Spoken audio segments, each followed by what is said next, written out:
Gwen नाम की लड़की अपने इंटरस्टेलर मिशन के लिए पूरी तरह से तैयार थी। उसका बॉस उसे एक हाईटेक बॉक्स में एंटर करने को बोलता है, जिसे वो उसे किसी दूर प्लैनेट पर भेज सके, जहाँ की अजीबोगरीब चीजों का साइंटिफिक स्टडी किया जा सके। लेकिन जैसे ही वो मशीन एक्टिवेट होती है, एक टेक्निकल ग्लिच आ जाता है। पिन सिस्टम फेल करता है और कुछ ही सेकंड्स में सिस्टम स्पार्क मारने लगता है, ब्लास्ट हो जाता है और उसी पल सीन शिफ्ट होता है एक बहुत ही पुराने समय के चाइना में, जहाँ एक महान राजा की डेथ हो चुकी होती है। महल के आसपास सभी लोग दुखी है, लोग शोक मना रहे हैं। एक औरत जो शायद उस राजा की सौतेली माँ लगती है, जोर से चिल्लाकर बोलती है कि इस राजा को तुरंत दफनाया जाए। लेकिन तभी ग्वेन अचानक से उस राजा के ऊपर गिर जाती है। सब लोग शॉक्ड होते हैं कि ये कौन है, कहाँ से आई है, और ग्वेन खुद भी कंफ्यूज्ड होकर इधर उधर देखती है। उसे समझ ही नहीं आता कि वो किस जगह पर आ गई है। सामने सब लोग रो रहे होते हैं।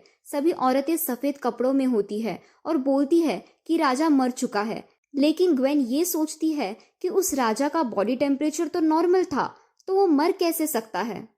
तभी एक और आदमी सभी लोगों को व्हाइट कपड़े देकर उन्हें रेडी होने को बोलता है। ग्वेन को भी एक ड्रेस मिलती है और उसे पहनने को कहा जाता है, और फिर वो आदमी बोलता है कि आप सभी को एक साथ फांसी दी जाएंगी क्योंकि राजा मर चुका है। ग्वेन एकदम शॉक्ड रह जाती है। उसे समझ ही नहीं आता कि ये राजा असल में मरा भी है या नहीं, और सभी औरतों को एक साथ फांसी क्यों दी जा रही है।